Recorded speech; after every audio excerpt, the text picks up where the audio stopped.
κατάστημα είναι το Eric Dress. Από το Eric Dress αποφάσισα να πάρω 3 ζευγάρια παπούτσια. Πρέπει να σας πω ότι έχω και στο παρελθόν συνεργαστεί με το Eric Dress, δεν είχα πάρει παπούτσια που θυμάμαι.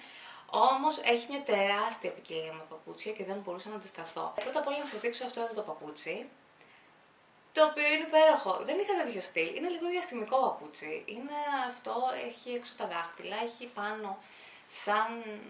πώς να το πω, τι είναι αυτό? Φυλές, όχι φυλές. Τρυπητό. Ναι, έχει πάνω σαν τρυπητό. Φαίνεται ότι είναι έτσι το τακούνι, αλλά δεν είναι έτσι. Έχει κρυφό πάτο. Αυτός εδώ είναι ο πάτος του. Παρ' όλα αυτά, δεν έχει μεγάλη κλίση το πόδι. Έχει από πίσω ένα φερμουάρ. Είναι πάρα πολύ ελαφριά παπούτσια. Είναι υπέροχα παπούτσια.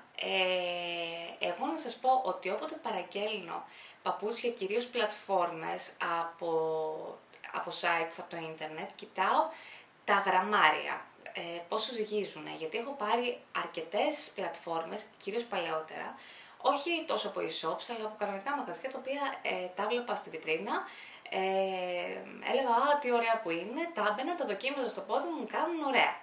Τα έπαιρνα σπίτι και πήγαινα να τα περπατήσω, περπάταγα 2 λεπτά και μετά έπεφτα κάτω, γιατί ήταν 15 κιλά το καθένα.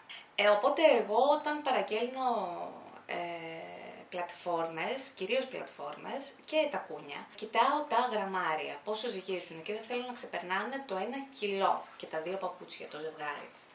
Αυτό προσέχω και γι' αυτό έχω πάρει τα παπούτσια δηλαδή που έχω πάρει φέτος. Όλες αυτές οι πλατφόρμες και τα τακούνια είναι πάρα πολύ ελαφριά και όσο πιο ελαφρύ είναι το παπούτσι, τόσο πιο άνετο είναι, τουλάχιστον για μένα, και αυτά, αν και φαίνονται λίγο διαστημικά και κουμούτσες, είναι πάρα πολύ ελαφριά και τα αγαπώ. Να σας πω ότι εγώ φοράω νούμερο 39, όλα αυτά τα παπούτσια τα πήγα στο 39 και ήταν μια χαρά εκτός από αυτά. Κάποιες άλλες πλατφόρμες, υπέροχες. Τις πήρα και αυτές στο νούμερο 39, όμως είναι μικρές. Και δεν είναι μικρές ένα στενό 39, είναι 38 καθαρό. Από πίσω η πατούσα μου περισσεύει, δυστυχώς, θα τα δώσω σε κάποια φίλη μου που φοράει 38, αλλά είναι υπέροχα παπούτσια. Και αυτά είναι τα πιο οικονομικά, αυτά είχαν γύρω στα 10 ευρώ. Και το τελευταίο υπέροχο ζευγάρι, το αγαπημένο μου από όλα αυτά τα παπούτσια που σας έδειξα και θα σας δείξω, είναι αυτό εδώ.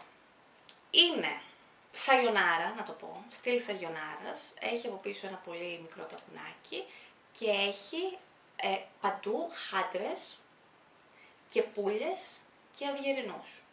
Είναι ένα χρυσό ανοιχτό όμως, όχι το χρυσό το κίτρινο, είναι ένα ανοιχτό χρυσό, μπέζ χρυσό, έχει από πίσω φερμουάρ, εδώ πέρα είναι υπέροχα.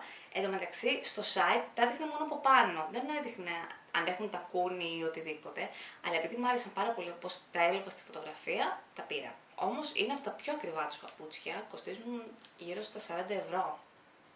Είναι τσιμπημένη τιμή, είναι αρκετά τσιμπημένη τιμή. Βέβαια είναι παπούτσι το οποίο είναι... Δηλαδή με είχε δει η μάνα μου να τα φοράω αυτά και μου λέει πας με αυτά, αυτά είναι για γάμο. Ενώ είναι σαγιονάρα, φαινόταν με τις πουλιες και τους αυγερινούς πάνω και τις χάντρες και τα στρας, ότι ήταν πολύ, ρε παιδί μου, παπούτσι και πολύ κυριλέ.